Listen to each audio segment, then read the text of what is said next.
우리가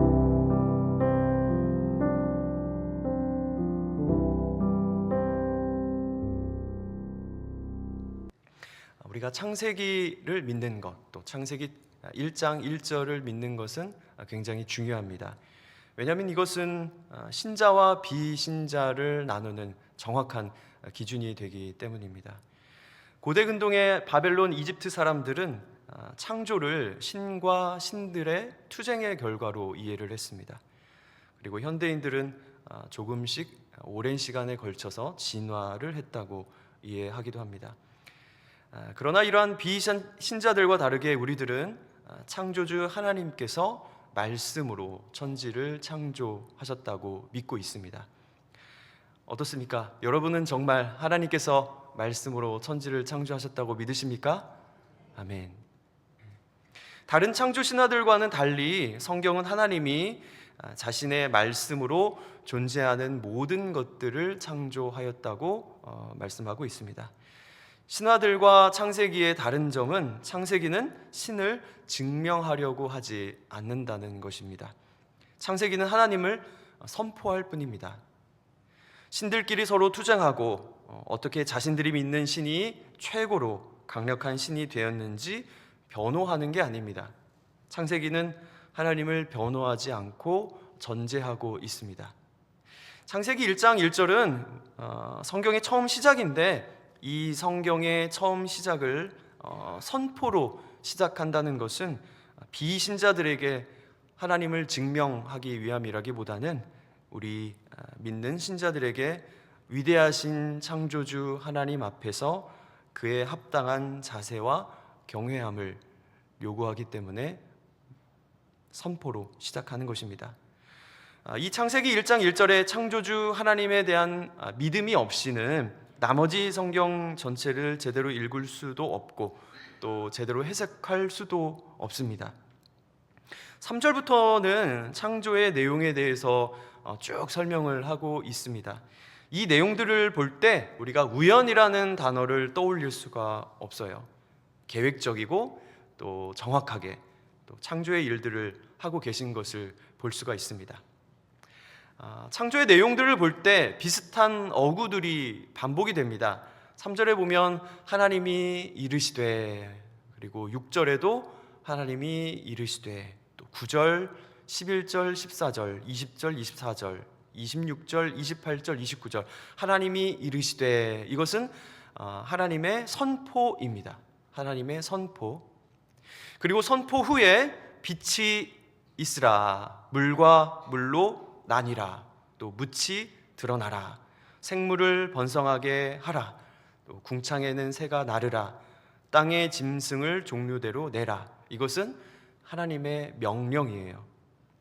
그리고 하나님이 이렇게 명령하시면 7절에 그대로 되니라, 그대로 되니라. 이것은 하나님의 명령에 순종하는 것이죠.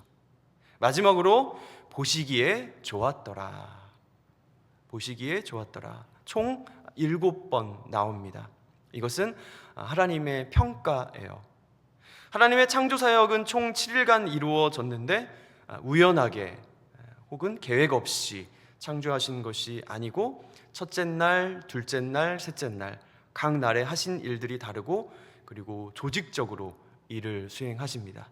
선포, 명령, 순종, 평가.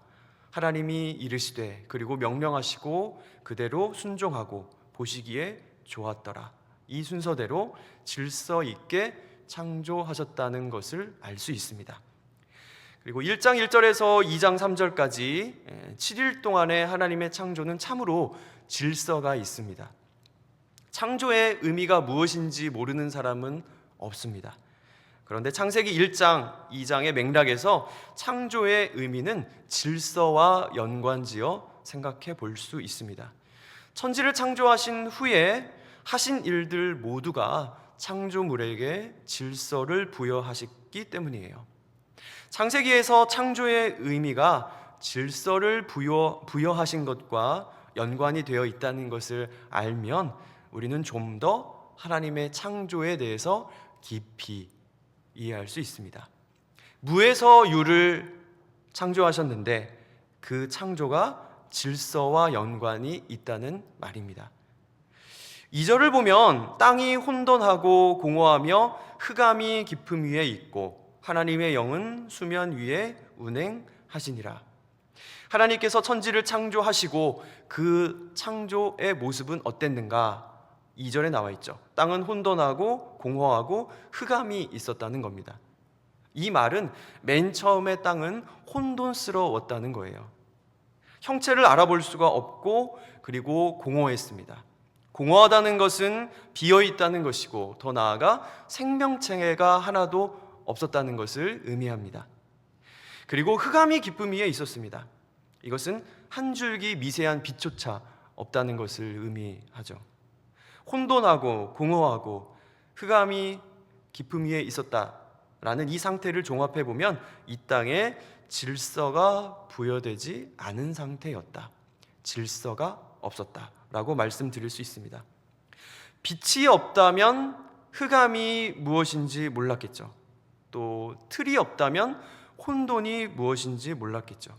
또 채움이 없다면 공허가 무엇인지 몰랐을 것입니다. 첫째 날에서 여섯째 날까지 하나님은 틀을 만드시고 그 틀 안에 내용을 채우십니다. 첫째 날에서부터 셋째 날까지 틀을 만드시죠. 넷째 날에서 여섯째 날까지는 그 틀의 내용을 채우십니다. 빛이라는 틀, 또 하늘과 바다라는 틀, 또 땅이라는 틀, 3일 동안 틀을 만드셨어요. 그리고 그 틀의 내용을 채우시죠. 빛이라는 틀 안에 해와 달과 별을 채우십니다. 이게 넷째 날이에요. 그리고 하늘의 새들을 채우시고 바다의 바다 생물들을 채우셨어요. 이게 다섯째 날입니다. 그리고 땅에 짐승과 가축과 인간을 채우셨어요. 이게 여섯째 날입니다. 그러니까 첫째 날과 넷째 날, 둘째 날과 다섯째 날, 또 셋째 날과 여섯째 날, 이 각각 대응이 되는 것을 볼 수가 있습니다. 창조의 끝, 제일 마지막에 인간을 창조하셨습니다. 다른 생물들은 그냥 각기 종류대로 창조하셨지만 인간은 유일하게 하나님의 형상으로 창조하셨습니다. 하나님의 형상이라는 것은 이것은 모든 동물들과 인간을 구별시켜 주는 것이죠. 인간이 언어를 사용하고 또 도덕적인 판단을 내리고 또 만 가지의 감정이 있고 아름다움을 인식하고 또 인간적인 관계를 맺고 종교성을 가지고 있고 또 영원의 개념을 가지고 있습니다. 그리고 실제 우리 인간은 영원하죠. 이것은 다른 동물들에게서 관찰할 수 없는 능력을 초월하는 것입니다. 그렇기 때문에 인간은 모든 피조물들을 다스릴 수가 있는 것이에요. 인간에게는 하나님과 닮은 점이 있는데 그 중에 정말 중요한 것이 영원성입니다. 하나님은 처음도 없고 끝도 없는 영원무궁하신 분이에요. 그런데 우리 인간이 어떻게 영원을 닮을 수가 있을까? 그것은 우리 인간이 영혼이 있기 때문입니다. 우리 육신은 썩어질지언정 우리 영혼은 영원합니다. 그런 면에서 우리는 하나님과 닮아 있는 것이죠. 그렇기 때문에 우리는 영원의 존재이기 때문에 이 세상에서 천년 만년 계속될 것 같은 대자연을 우리가 다스릴 수 있는 것입니다. 우리가 아는 유명한 구절, 하나님이 그들에게 복을 주시며 하나님이 그들에게 이르시되 생육하고 번성하여 땅에 충만하라, 땅을 정복하라, 바다의 물고기와 하늘의 새와 땅에 움직이는 모든 생물을 다스리라 하시니라. 인간이 피조물을 다스릴 수 있는 권위는 하나님으로부터 온 것입니다. 하나님은 인간에게 권위를 주셨어요. 피조물을 다스리는 권한을 인간에게 위임하셨습니다. 또 이렇게도 말씀드릴 수가 있을 것 같아요. 질서를 세우신 것이라고요. 같은 피조물이지만 다른 피조물과 나뉘는 질서, 아담과 다른 모든 피조물들이 나뉘는 질서입니다. 그 질서를 하나님께서 세우신 겁니다. 그리고 첫째 날, 둘째 날, 셋째 날도 사실 질서를 부여하신 거예요. 첫째 날 빛과 어둠을 나누십니다. 질서를 세우셔요. 그리고 둘째 날 물과 물을 나누십니다. 그리고 셋째 날 땅과 바다를 나누십니다. 다시 말하면 질서를 세우신 거라고 말씀드릴 수가 있습니다. 원래는 바다가 땅의 영역을 침범하지 않았습니다. 쓰나미는 인간의 범죄 이후에 죄의 결과로 생겨난 자연재해입니다. 죄의 결과로 발생한 무질서이죠. 지진이나 태풍이나 홍수도 마찬가지입니다. 노아의 홍수 심판 때에 기품의 샘들이 터진 것도 죄 때문이고 죄로 인해 질서가 흐트러진 것입니다. 넷째 날, 다섯째 날, 여섯째 날에 채우신 해와 달과 별과 물고기, 가축도 마찬가지예요. 물고기가 땅에서 생명을 유지할 수가 없고 짐승이 물속에서 살 수 없는 것이죠. 그리고 마지막으로 인간에게 이 모든 만물을 다스리도록 권위를 부여하셨습니다. 첫째 날에서 여섯째 날까지 하나님이 세우신 질서에 순종하는 만물들을 볼 수가 있고 또 하나님의 질서에 순종하는 아담의 모습을 볼 수가 있습니다. 2장 15절에 보면 하나님은 아담을 에덴 동산에 두셨습니다. 여호와 하나님이 그 사람을 이끌어 에덴 동산에 두어 그것을 경작하며 지키게 하시고, 아담은 에덴 동산에서 열심히 일했습니다. 경작하고 지켰어요. 아담은 에덴 동산의 제사장이었습니다. 하나님께서 거하시는 에덴 동산을 경작하며 잘 지키고 있었습니다. 꼭 성막을 지키는 레위인 같아요. 우리가 오해할 수 있는 것은 노동이, 일하는 것이 인간의 죄의 결과로 주어졌다고 생각을 하는 것입니다. 열심히 일을 해도 엉겅퀴 때문에 수확을 할 가능성이 없게 된 것이 죄의 결과이지, 일하는 것 자체에는 죄의 결과는 아닙니다. 인간은 일을 하는 것이 하나님께서 정하신 거예요. 아담이 열심히 에덴 동산을 경작하고 지키고 있듯이 말입니다. 에덴 동산은 자연재해를 염려하지 않아도 되고 씨를 뿌리고 경작해서 수확물이 없는 경우가 없기 때문에 씨를 뿌리면 뿌리는 만큼의 소산이 있고 저장하지 않아도 될 뿐입니다. 일을 안 하는 곳이 아니에요. 또한 에덴 동산은 예배당과 일터가 따로 존재하지 않았던 것 같아요. 하나님이 맡겨주신 에덴 동산에서 일하고 지키는 것이 예배드리는 거였습니다. 우리도 신앙이 어린아이였을 때에는 예배드리는 것과 직장에서 일하는 것을 좀 다르게 생각하기도 합니다. 그런데 신앙이 깊어지고 예수님을 좀 더 알아갈수록 예배를 또 일을 하나로 통합하게 되는 그런 지혜가 생기게 됩니다. 일을 하지만, 세상에서 돈을 벌고 일을 하지만 주님 앞에서 하게 됩니다. 그래서 상전을 주님께 주게 하듯 하고 또 부하 직원을 공평하게 의로 대하고 그리고 맡은 일의 성실과 책임감으로 무장된 그런 일꾼이자 신앙인이 됩니다. 내 안에서 에덴 동산의 회복이 이루어지고 또 직장에서, 가정에서 동일하게 하나님 나라를 세우게 됩니다. 일과 교회 또 가정과 이 신앙생활이 다른 것이 아니라 하나로 통합하게 되는 것이죠. 이것이 하나님 나라를 더욱 공고하게 하게 하는 우리의 신앙입니다. 그리고 아름다운 장면이 있습니다. 그것은 하나님께서 아담에게 각종 들짐승과 공중의 새들을 끌고 가세요. 아담 앞으로 끌고 가시죠. 그 이유는 아담이 무엇이라고 부르시나 보려고, 무엇이라고 이름을 짓나 보려고 아담 앞으로 끌고 가시죠. 아담이 이름을 짓고 또 하나님은 궁금해하시는 이 장면을 볼 때에 하나님과 아담 사이에 뭔가 끈끈한 사랑과 친밀감이 느껴집니다. 하나님은 아담이 행사하는 주권을 기뻐하시는 것 같아요.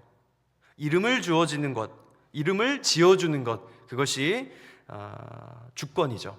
주권을 행사하고 있는 것입니다.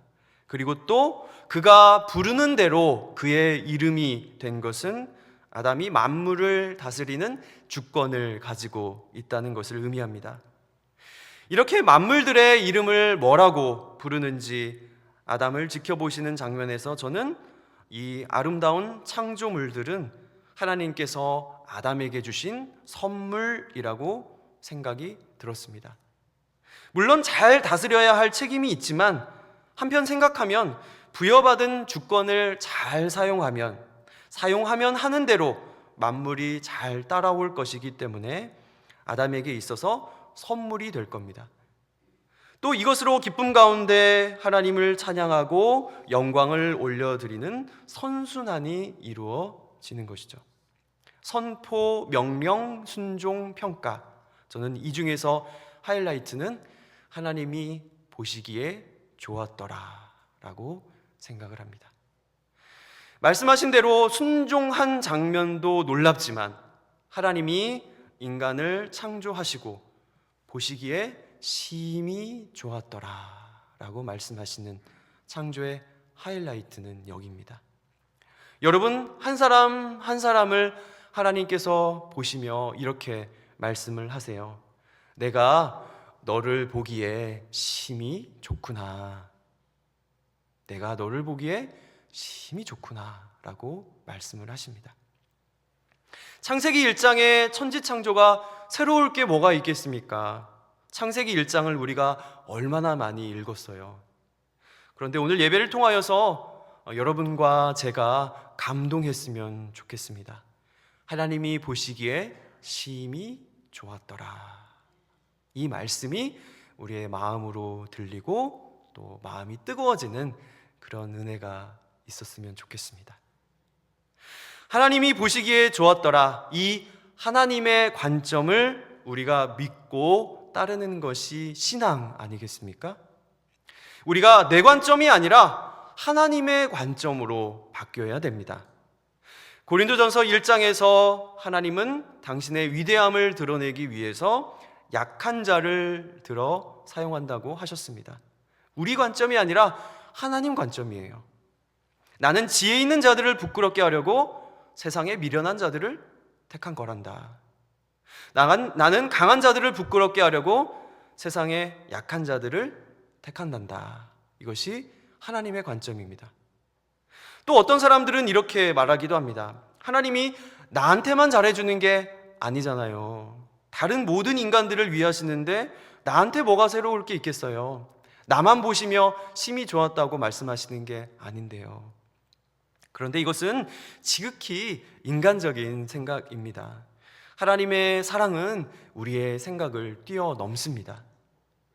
남녀간에 연애할 때 질투하듯이 당신은 나한테만 잘해주는 게 아닌 것 같아. 다른 사람한테도 친절하더라. 그런데 하나님은 이게 아닙니다. 우리 한 사람을 보실 때 개인적으로 보세요. 그래서 우리가 하나님을 만난 사람은 나의 하나님, 나의 주 여호와 그러는 겁니다. 우리 모두의 하나님 이렇게 하지 않잖아요. 다윗이 시를 쓸 때, 아굴이 시를 쓸 때 나의 하나님 그렇게 노래를 하지 우리 모두의 하나님 그렇게 하지 않지 않습니까? 하나님은 우리 개인의 하나님이시고 개인적으로 친밀하게 역사하는 하나님이신 줄 믿습니다. 하나님이 보시기에 심히 좋았더라. 우리 한 사람 한 사람을 그렇게 보고 계실 거예요. 그리고 보실 때 흡족해 하시고 그리고 보기에 심히 좋다 그렇게 말씀하십니다. 이 말씀이 내 마음에 새겨지면 아주 놀라운 일들이 일어나게 됩니다. 놀라운 일이라는 것은 세상이 변하는 게 아니고 내가 변하는 겁니다. 시점이 바뀌는 거예요. 나에서 하나님의 시점으로. 좀 오래된 영화인데 콘택트라는 영화가 있습니다. 칼 세이건의 소설을 바탕으로 만든 영화인데요. 이 칼 세이건은 코스모스라는 책을 쓰신 분이에요. 천문학자인데 천문학에 대해서 대중화를 시켰다는 그런 공로가 있는 분이시죠. 그래서 코스모스라는 책을 쓰신 분인데 이분이 소설을 썼어요. 영화배우 조디 포스터가 주인공으로 나옵니다. 여기 조디 포스터는 과학자로서 과학을 신봉하는 사람이에요. 영화에서 한 장면에서 조디 포스터는 이런 말을 합니다. 만약 인간이 이 광대한 우주에서 유일한 생명체라고 한다면 이것은 분명한 공간의 낭비다. 하나님을 모르는 사람들이 보기에는 우주 안에 이 작은 행성에 불과한 지구를 보게 되고 또 인간을 보게 되겠죠. 그리고 생각합니다. 지구보다 더 큰 행성과 더 큰 별과 은하수로 가득 차 있는 우주 속에서 지구는, 또 우리 인간 한 사람은 그리 특별한 존재가 아니라고 생각을 합니다. 그런데 우리 하나님을 믿는 사람들, 하나님의 창조를 믿는 사람들은 그렇지 않습니다. 시편 8편에 보면 다윗의 시가 있습니다. 우리 자막을 보시면 시편 8편 우리 다 같이 한번 읽어보겠습니다. 시작. 주의 손가락으로 만드신 주의 하늘과 주께서 베풀어 두신 달과 별들을 내가 보니 사람이 무엇이기에 주께서 그를 생각하시며 인자가 무엇이기에 주께서 그를 돌보시나이까.